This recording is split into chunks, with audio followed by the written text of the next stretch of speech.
2月26日，一张照片从俄罗斯电报群中流出。照片显示，一辆美国的艾布拉姆斯坦克在乌克兰战场上被烧毁，这也是第一辆在俄乌战场上被击毁的美国坦克。此事一出，网上有了不少声音质疑 M1 的可靠性。那么今天大兵就带大家详细聊聊该事件。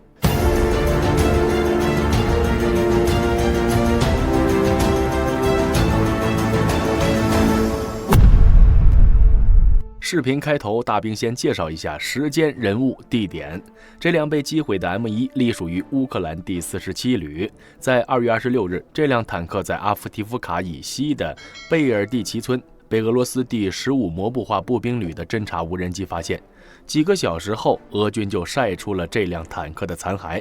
聊一句题外话，负责击毁这辆坦克的第15旅的 Covert 无人机排，该排的士兵在几个月前被指责携带新纳粹的标志。该符号被称为黑太阳，是斯拉夫地区的传统符号，一般象征着太阳，本身并不含任何政治色彩。不过一些极右翼组织确实会用它代替纳粹标志。由于缺少视频证据，因此我们无法得知俄军是如何击毁这辆艾布拉姆斯的。但比较靠谱的说法是，在侦察无人机发现 M1 后，俄军使用自杀式 FPV 从后方袭击了 M1 的发动机，导致发动机熄火，车组成员无奈只能弃车而逃。在这之后，俄军又使用反坦克导弹或是柳叶刀继续攻击，最终导致殉爆并剧烈起火。在4天之前，这辆 M1 坦克才刚刚加入47旅。为此，乌军还为这辆坦克举行了一个小小的欢迎仪式，并发布了一段宣传视频。在事件发生后，对该事件的看法迅速地形成了两极分化，其中讨论的要点就是 M1 坦克的可靠性。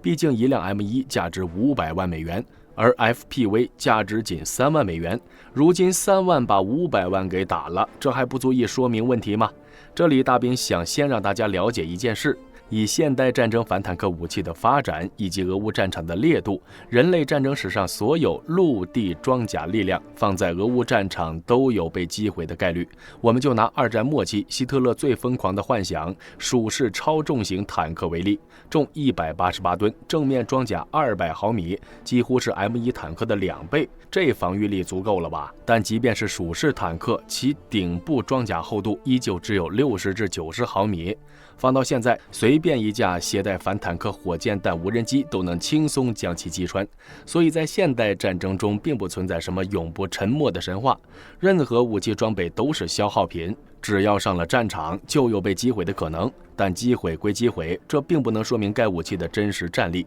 想要搞清楚这些，我们还要从细节上分析。从俄军发布的现场照片来看，虽然炮塔和车体后方严重起火，但整辆坦克的结构仍然保持了完整。虽然一些火焰从坦克内部涌出，但驾驶舱内却并没有任何明火，只是冒出了几缕烟雾。M1 座舱盖已经全部打开，大兵估计车组成员在发动机熄火后就已经弃车逃生，并回到了乌军阵地。因为如果他们被俄军俘虏，俄罗斯媒体一定会大肆宣传。而火焰冒出的位置位于炮塔后方，这里应该是 M1 坦克的弹药库，很明显产生了殉爆。但由于泄压窗口的防火隔舱的设计，这次殉爆并没有为坦克造成毁灭性的打击，还让车组成员成功逃生。在过去网上总有批评的声音，认为 M1 坦克没有自动装填器，依旧采用人力装填炮弹的方式过于落后，是无端的消耗士兵体力。但在实战中多出一点力总比丢了命好。之所以不采用自动装填器，是因为 M1 坦克的所有炮弹储存在炮塔后方的2个小隔间里，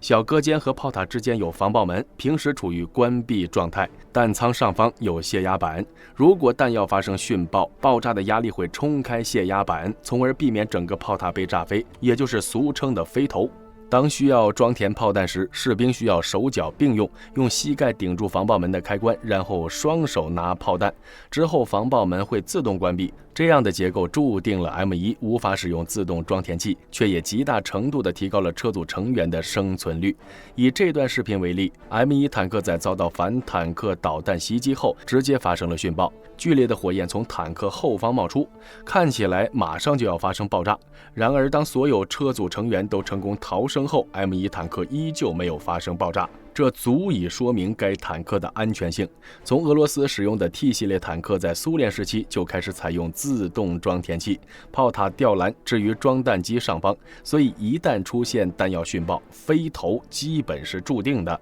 这也是我们在俄乌战场上屡见无头坦克的原因。想必大家听到这儿也能理解了，虽然上战场不到4天，这辆 M1 就英年早逝，但这并不能说明 M1 的战斗力产生了任何问题，反而向全世界证明了 M1 坦克对于乘组成员的优秀保护力。要知道，车组成员的培养是一件非常费时间的事情，因为这不仅涉及个人对坦克的了解，还需要让4名车组成员互相熟悉，一个熟悉的车组甚至需要几年的互相磨合才能培养出来。但坦克和人不一样，是纯纯的工业流水线产品。比如在二战时期，美国能在3年内生产5万辆谢尔曼坦克，很显然在实战中人远比坦克更加珍贵。有的观众可能会反驳，这个大兵就知道洗地，说了这么多依旧没有解释为什么这辆 M1 会轻易地被俄军击毁，只知道转移话题。我的评价是别急，接下来我们就来聊聊这个问题。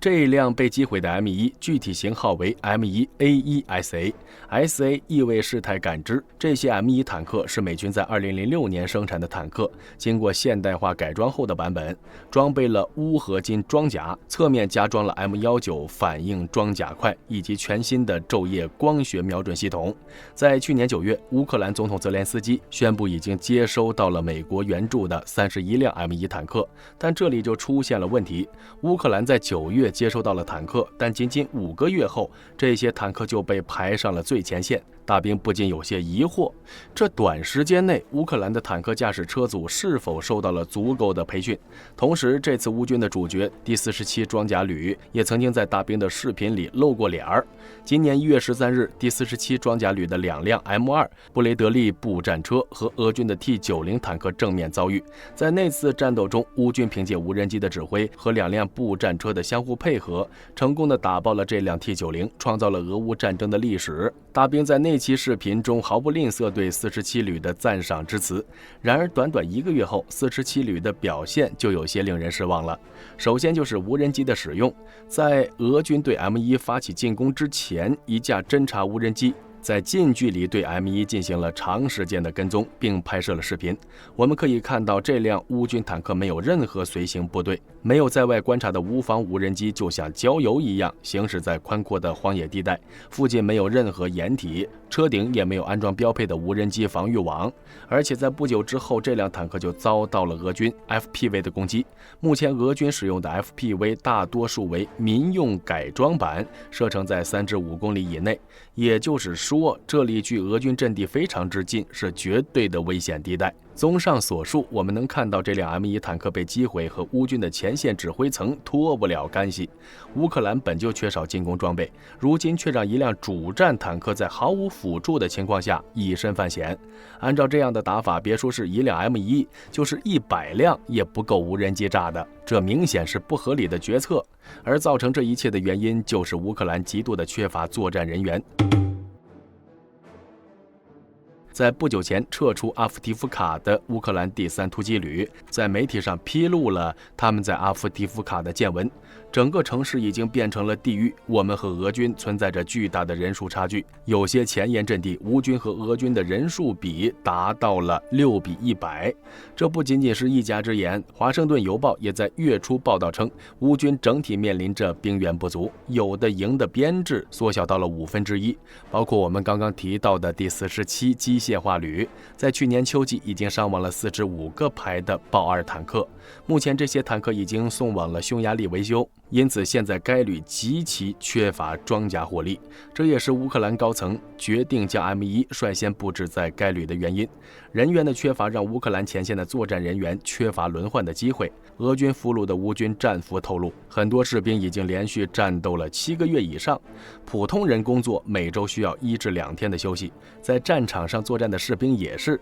而缺少轮换导致乌军的前线作战人员筋疲力尽，精神长期高度紧张，又进一步降低了乌军战斗力。反观俄罗斯，在今年1月向俄乌战场新部署了46.2万人，用于对前线部队进行轮换。早在去年，时任乌克兰总司令扎卢日内就因动员问题和泽连斯基发生过冲突。当时的扎卢日内认为，如果乌克兰想取得胜利，至少还需要50万人。然而，即便泽连斯基更换了更加保守的动员法案，依旧未获得乌克兰国会的通过。根据 CNN 的消息，泽连斯基的一位幕僚透露，乌克兰目前的现役军队只有20万至30万人，而且平均年龄超过了40岁。而根据乌克兰情报部门的统计，在乌克兰土地上的俄罗斯正规军有46.2万人。同时，俄罗斯军方在1月份进行了秘密动员，预计将征兵50万人，再加上收编的东乌武装势力以及格瓦纳雇佣军，保守估计目前俄罗斯军队人数在120万人左右。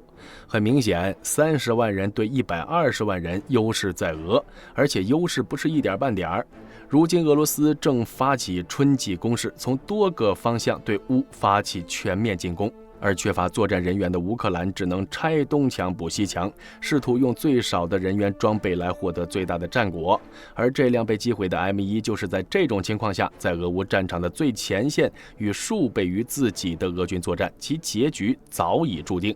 然而，俄罗斯虽然全面掌握了战场主动权，却并不意味着他们能取得最终的胜利。我们都知道，如果俄乌战争仅靠乌克兰自身无法与俄罗斯周旋这么长的时间，北约和一些其他国家都在背后支持乌克兰。而一旦乌克兰输掉战争，波罗的海3国波兰和东欧将和俄罗斯正面相对，这些北约国家将面临和乌克兰同样的威胁。而作为北约和俄罗斯之间的缓冲区，乌克兰具有重要的战略意义。为了掌握战略主动权，北约不能眼睁睁看着乌克兰输掉这场战争。像丹麦这种举全国之力援乌的事迹不会是少数。对此大家有什么看法？欢迎在评论区讨论。本期视频到此结束，我是大兵，我们下期再见。